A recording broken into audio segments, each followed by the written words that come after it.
Hi all, வணக்கம். From pregnancy out of Chennai எங்கேயுமே travel பண்ணலை. ரீசெண்டாக ட்ரிப் போக டைம் கிடச்சிது. ஆல்மோஸ்ட் 1 இயர் எங்கேயும் வெளியே போகலன்னு இந்த டைமை யூஸ் பண்ணி ஒரு 1 டே ட்ரிப் போகலான்னு பிளான் பண்ணோம். இது டோட்டலி அன்பிளான் ட்ரிப்பு. நாள் நைட்டு பிளான் பண்ணி மார்னிங் பாண்டி போயிட்டோம். இந்த ட்ரிப்பில் நல்லாவே என்ஜாய் பண்ணோம். பட் எங்களால் நிறைய பிளேசஸை கவர் பண்ண முடியல. ப்ராப்பராக ஒரு ரெஸ்டாரண்ட் போய் சாப்பிட முடியல. இது எல்லாத்துக்கும் ரீசன் என்னன்னா ஒன்றுமே இல்லை, என் பையன் ஜெயினால தான். ஆஸ் அ நியூ மாமா ஒரு ட்ராவலில் எவ்வளோ டிஃபிகல்ட்டிஸ் இருக்குது குழந்தைய வச்சுட்டுன்னு இந்த ட்ரிப்பில் தான் புரிஞ்சுக்கிட்டேன்.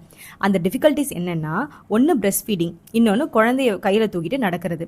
டெலிவரி ஆகி ஹாஸ்பிட்டலில் இருக்கும்போதே டாக்டர் மில்க் சப்ளை இன்க்ரீஸ் பண்ண ஹெல்ப் பண்ணோன்னு பிரெஸ்ட் பம்ப் யூஸ் பண்ண சொல்லி ரெக்கமெண்ட் பண்ணாங்க.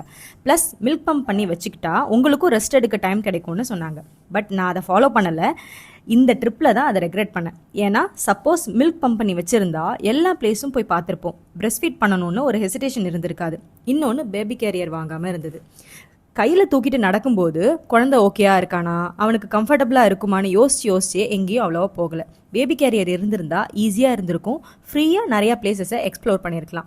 நீங்கள் யாராவது ட்ரிப் பிளான் பண்ணுறீங்க, பட் இந்த மாதிரி ரீசனால் வேண்டாம்னு டிசைட் பண்ணுறீங்கன்னா, my suggestion, if you are okay, get a breast pump. உங்களுக்கு ரொம்ப ஹெல்ப்ஃபுல்லாக இருக்கும். அண்ட் குட் குவாலிட்டியில் பேபி கேரியரும் வாங்கிக்கோங்க. நான் பாண்டி ட்ரிப் முடிச்சுட்டு வேலையாக breast pump and baby carrier தான் வாங்கினேன். எனக்கு ரொம்ப யூஸ்ஃபுல்லாக இருக்குது.